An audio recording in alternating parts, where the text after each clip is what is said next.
Bueno, problema 105 de la guía. Dice, un bloque de 2 kilogramos de masa se desliza sobre la trayectoria de la figura.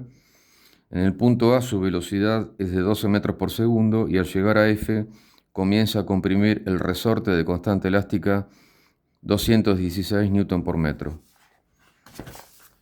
¿Sí? Este sería el dibujito que menciona. Dice, el coeficiente de roce cinético es 0,1 en el tramo entre A y F y se puede considerar nula la fuerza de rozamiento fuera de dicho tramo. ¿Sí? Me piden calcular la máxima compresión que sufre el resorte, ¿sí? Con los datos que aparecen acá. La longitud entre A y B y entre E y F son 2 metros. En el tramo BC y el DE son iguales y valen 5 metros, la longitud de este segmento. Y la longitud del segmento de arriba, CD, son 8 metros. Y después la altura entre el piso y C son 4 metros y es la misma altura que entre el piso y el punto D. ¿Sí? Bueno, en este problema conviene usar energía. ¿Sí? Yo voy a relacionar lo que pasa al inicio de todo, cuando el cuerpo pasa por A y tiene velocidad hacia la izquierda, que es la que me da el problema, los 12 metros por segundo. ¿Sí? Y fíjense, después me dice la máxima compresión experimentada por el resorte. O sea, imagínense que en este dibujo el resorte está en su longitud natural. Cuando llega el cuerpo hasta el punto F y hace contacto con el resorte, lo empieza a comprimir y lo que me piden es la máxima compresión que sufre el resorte, ¿sí? O sea, cuando el cuerpo llega con velocidad y comprime lo máximo posible el resorte, el cuerpo se detiene, ¿sí? Porque si no seguiría comprimiendo el resorte. O sea que llega el cuerpo acá a comprimir el resorte lo máximo posible con velocidad igual a cero. Bueno, fíjense, lo que voy a usar es el teoremita que dice que el trabajo de las fuerzas no conservativas es igual a la variación de energía mecánica entre el estado inicial sería en el punto A, donde tiene una velocidad de 12 metros por segundo, hasta el estado final, que es cuando comprimió lo máximo posible el resorte y se quedó quieto. Fíjense, en el trabajo de las fuerzas no conservativas, ¿cuántas fuerzas actúan sobre el cuerpo a lo largo de todo el recorrido? Bueno, va a actuar el peso, la normal y la fuerza de rozamiento cinético, ¿sí? El cuerpo se desliza siempre de derecha a izquierda, ¿sí? La única diferencia es que acá en el tramo AB lo hace sobre una superficie horizontal, lo mismo en este tramo y en este, bueno, pero cuando está subiendo las dos rampas, bueno, primero sube la rampa, ¿sí? Pero también se desliza de derecha a izquierda. Y acá cuando baja la rampa también se desliza de derecha a izquierda, ¿sí? Siempre la fuerza de rozamiento va a apuntar en sentido opuesto al desplazamiento, o sea, en sentido opuesto a la velocidad. O sea, la fuerza de rozamiento va a estar, por ejemplo, en el tramo AB dirigida hacia la derecha y la velocidad hacia la izquierda.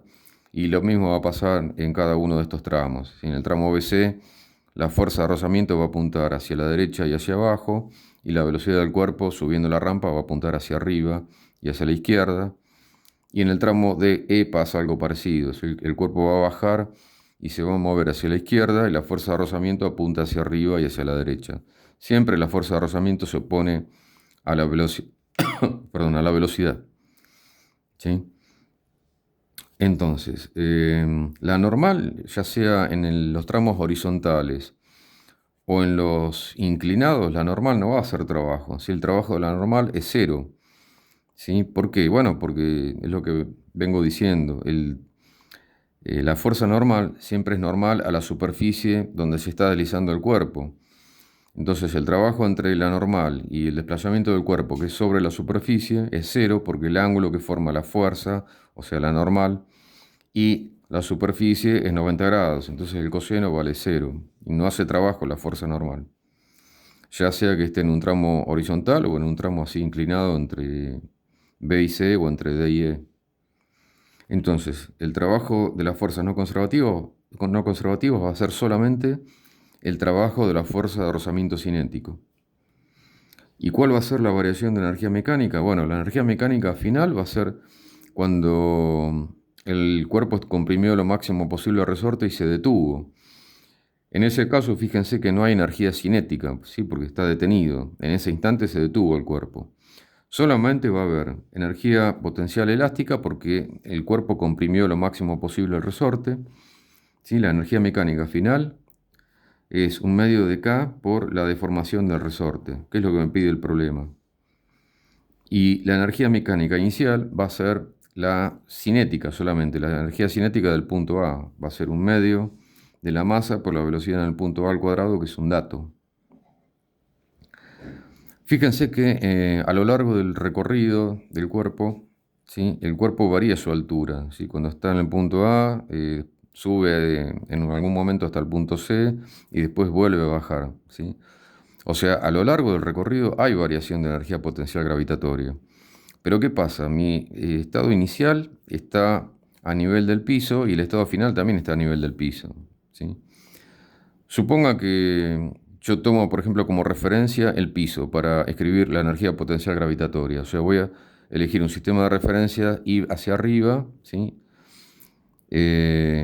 Partiendo desde el piso. Entonces, si tuviera que escribir la energía potencial gravitatoria inicial, tendría que escribir m por g por la altura del cuerpo respecto del piso, que es cero. Entonces, bueno, directamente no la escribí acá.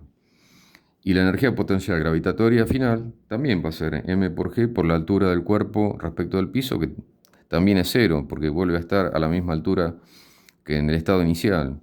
Entonces, por eso acá directamente no escribí la energía potencial gravitatoria. Si hubiera elegido otro nivel como referencia para la energía potencial gravitatoria, o sea, supongan que hubiera elegido acá, donde está la regla, por debajo del piso, bueno, tendría que haber escrito m por g por la distancia a la que está el piso respecto de la regla, ¿sí? Eso sería la energía potencial gravitatoria inicial y la final sería la misma. Entonces, como aparece una resta acá, ¿sí? La energía potencial gravitatoria se va a simplificar, ¿sí? Entonces, ya sea que elija el piso como referencia o algún otro nivel, da lo mismo, ¿sí? No voy a escribir la energía potencial gravitatoria. Bueno, fíjense que acá aparece lo que quiero calcular. Esto es un dato, tendría que calcular solamente el trabajo de las fuerzas de rozamiento cinético. El trabajo de la fuerza de rozamiento cinético va a ser la suma del trabajo de la fuerza de rozamiento en cada tramo, en el AB, BC, CD, DE y F, ¿sí? Es lo que escribí acá. Fíjense, el trabajo de la fuerza de rozamiento, calculémoslo en cada tramo. Entre A y B y entre E y F es lo mismo porque el segmento AB y el EF con los datos del problema son los mismos, valen 2 metros esta distancia, ¿sí? Y el trabajo de la fuerza de rozamiento, ¿cuál va a ser? Bueno, va a ser la fuerza de rozamiento cinético, ¿sí? Por el desplazamiento, o sea, la longitud AB, ¿sí? Por ejemplo, para el tramo AB va a ser la longitud del tramo AB por la fuerza de rozamiento cinético, ¿sí? Y va a aparecer un menos, ¿por qué? Porque la fuerza de rozamiento cinético apunta para la derecha y el desplazamiento es hacia la izquierda. Y eso va a suceder, o sea, eso me refiero al menos, va a aparecer en cada uno de los tramos donde calcule el trabajo de la fuerza de rozamiento cinética, ¿sí? Por eso acá aparece el menos. Si yo no pongo acá el menos, el problema me va a dar mal, ¿sí? Me va a dar algo que no tiene sentido o directamente un dato, me va a dar un resultado incorrecto. Y bueno, simplemente fíjense que en los tramos horizontales la fuerza de rozamiento cinético es mu cinético por la normal y la normal es igual al peso, ¿sí? Por eso puse acá mu cinético por m por g. Esto sería la fuerza de rozamiento cinético. Y bueno, esto sería la presión del trabajo. Acá ya reemplacé los valores numéricos que me da el problema. Así que el trabajo en el tramo AB de la fuerza de rozamiento cinético es menos 4 joules y también va a ser el trabajo en el tramo EF, ¿sí? Porque la longitud de este tramo y de este es la misma. Para el tramo que está acá arriba, el CD también es horizontal, así que vale exactamente lo mismo, solamente que ahora la longitud del tramo CD es distinta, ¿sí? El dato del problema es que CD vale 8 metros. Cuando reemplazo los valores para calcular el trabajo de la fuerza de rozamiento cinético, me da menos 16 joules, ¿sí?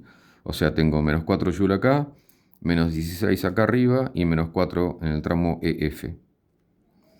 Bueno, faltaría solamente calcular el trabajo de la fuerza de rozamiento en el tramo BC y en el DE, ¿sí? Fíjense que,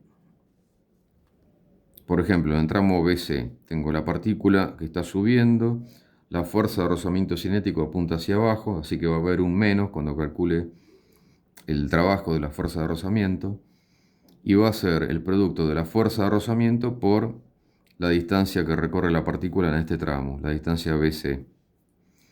La fuerza de rozamiento es mu cinético por la normal. ¿Sí? Acá en el tramo inclinado, la normal va a ser igual a m por g por el coseno de alfa. ¿Sí? Porque simplemente lo que hice fue encontrar la componente del peso en la dirección normal a la superficie, que es m por g por el coseno de alfa, y como la partícula está apoyada en la superficie y no se despega de la superficie ni atraviesa la superficie, la normal va a ser m por g por el coseno de alfa. Así que el trabajo me queda esta expresión de acá. ¿Sí? Fíjense, en esta expresión la longitud del tramo BC me dicen que son 5 metros, pero lo que no conozco es el ángulo alfa de acá, ¿sí? El ángulo que forma el plano inclinado con la horizontal. Pero fíjense que el problema me dice la altura del punto C. ¿Sí? Usando alguna relación trigonométrica, por ejemplo, fíjense, si me dan la altura de este punto, del punto C, y conozco la longitud de este tramo, ¿sí? En este triángulo rectángulo conozco el cateto opuesto y la hipotenusa, y el seno de alfa es la altura del punto C, h sub c, dividido la longitud de esta hipotenusa, que es la longitud del tramo BC. Con los datos del problema, si la altura son 4 metros y esto mide 5 metros, el seno de alfa es 4 quintos. Acá aparece el coseno de alfa. Bueno, pero si ya conozco el seno de alfa, el coseno de alfa es fácil de calcular, ¿sí? O usan la relación que el seno al cuadrado más el coseno al cuadrado de un ángulo es 1, o lo calculan con la calculadora, da lo mismo, ¿sí? Si el seno de alfa es 4 quintos, el coseno vale 3 quintos. Reemplazan esto acá con los valores que me da el problema y obtienen que el trabajo en el tramo BC vale menos 6 joules. En el tramo que falta, el DE, es similar a este tramo, ¿sí? Porque fíjense que la altura del punto D es la misma y el largo de la rampa del tramo BC y del DE, el problema me dice que son 5 metros. Así que este ángulo va a ser el mismo que calculé antes. Y fíjense que cuando calcule la normal, de vuelta va a ser m por g por el coseno de alfa. Así que cuando calculen el trabajo de este tramo, ¿sí? Les va a quedar una ecuación idéntica a esta que aparece acá. Así que el trabajo va a ser de vuelta menos 6 joules. ¿Sí? Bueno, ya tengo el trabajo de todos los tramos.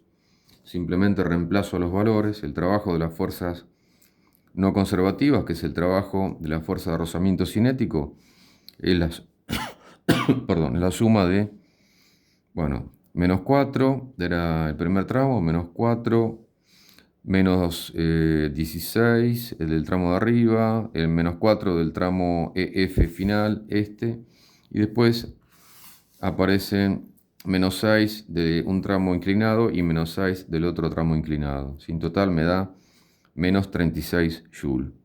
¿Sí? Así que en esta ecuación, el lado izquierdo de la igualdad es menos 36 joules, y esto va a ser igual, un medio de K por la deformación del resorte al cuadrado, menos un medio de menos la energía cinética. ¿Sí? Si reemplazan los valores que les da el problema, ¿sí? Van a llegar a esta ecuación, y de acá despejan simplemente la deformación del resorte, que resulta ser igual a 1 metro.